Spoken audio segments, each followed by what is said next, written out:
Hello everyone. Welcome to my channel English is Easy with Madhu MG. Today I have brought you another session of pronunciation. In this session we will learn the pronunciation of the English letter G. At times you people get confused whether to read G as G or J while reading English text. But after watching the session there would be no more confusion. So let's get started. As we already know, G gives the sound of J as well as G. When G gives J sound, we call it soft sound. And when it gives the sound of G, it is known as hard sound. Means J sound of G is known as soft sound and G sound of G is known as hard sound. Now let's elaborate. When the vowel E and I and semi-vowel Y come immediately after G, it is generally pronounced as J. Means approx 80 to 90% we can say it is pronounced as J. यानी कि जब G के बाद दो vowel E और I की मैं बात कर रही हूँ तो G के बाद अगर E आएगा या I आएगा तो ज़्यादातर जगह पे हम इसको J पढ़ते हैं. हालांकि कुछ ऐसे वर्ड्स होते हैं जहाँ पर ग भी पढ़ते हैं पर ज़्यादातर जगहों पे तो जब आप रीड करोगे और धीरे धीरे प्रैक्टिस होती चली जाएगी तो आपको पता चल जाएगा कि जी ई को कहाँ पर ग पढ़ते हैं. लेकिन ज़्यादातर जगहों पे 80 to 90 वर्ड्स में हम इनको ज पढ़ते हैं. For example words which have G E, how do we pronounce them? Gentle, GENTLE, gender, jail, gem, gent. Gent तो बहुत कॉमन वर्ड है, लोग कहते हैं जेंट्स. जेंट्स का सिंगुलर होता है gent. Gene, germs, age. Age में देखिए AGE. Village, rage, rage means गुस्सा, ब्रिज, एट्सेट्रा. तो मैं आपको बता चुकी हूँ कि इंग्लिश में GE वाले कुछ ऐसे वर्ड्स भी होते हैं जिनको हम ग प्रोनाउंस करते हैं. वो मैं आपसे एंड में डिस्कस भी करूँगी. बट वो वर्ड्स जिनमें DGE आता है यानी डी के बाद GE आता है उनको तो हम हमेशा ज ही प्रोनाउंस करते हैं. Now let's discuss the words which have G plus I. Because when I comes after G it is generally pronounced as ज. इसको ज़्यादातर ज प्रोनाउंस करते हैं जब G के बाद I आए. जैसे GIST gist, GIANT giant, GIBE gibe, giraffe, ginger, engine या इंजीनियर में भी GI को ज पढ़ते हैं.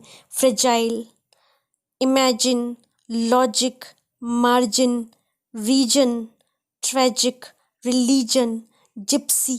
ऐसे पता नहीं कितने ही वर्ड्स हैं जिनमें GI को ज पढ़ते हैं क्योंकि ज़्यादातर जगहों पे अगर G के बाद I आए तो उसको क्या पढ़ते हैं? ज. ज is considered to be the soft sound of G. ठीक है. अच्छा, अब उन वर्ड्स के प्रोनाउंसिएशन को चेक करते हैं जहाँ पर G के बाद सेमी वॉवल Y आता है. Y को सेमी वॉवल इसलिए कहते हैं because Y gives the sound of I and E. जैसे बायोलॉजी में GY आया है तो बायोलॉजी E साउंड आया ना Y से.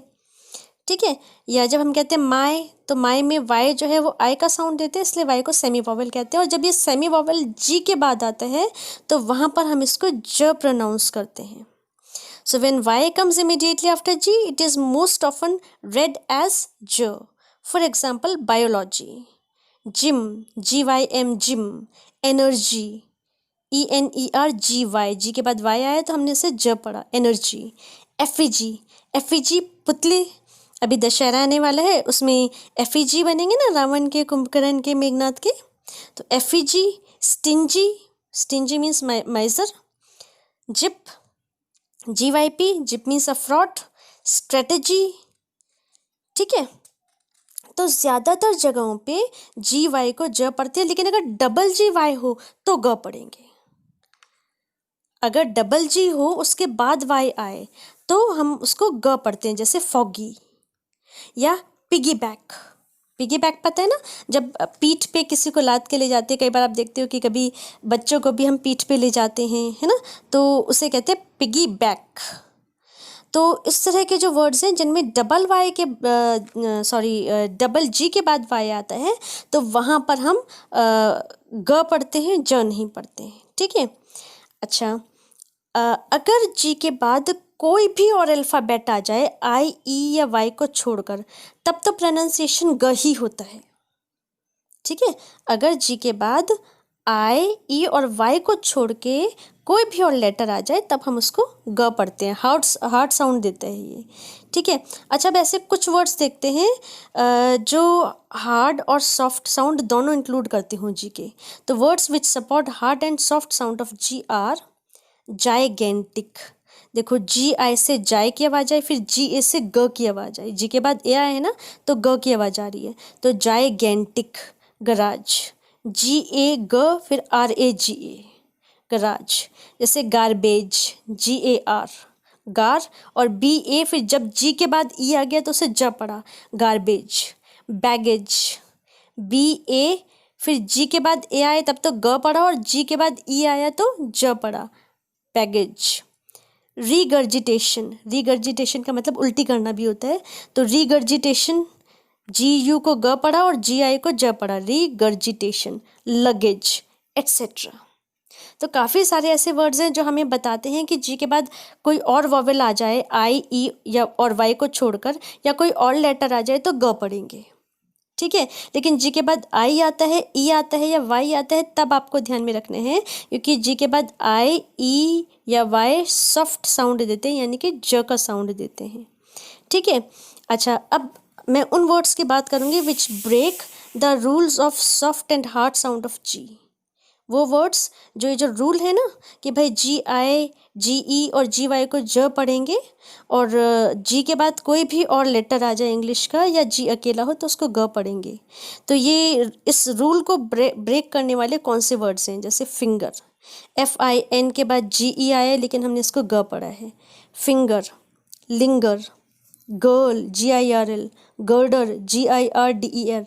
हम अपनी छत को सपोर्ट देने के लिए गर्डर लगाते हैं ना, है ना। Gear, gear, GEAR। Get, geek, geek मतलब सोशली इनेप्ट पर्सन।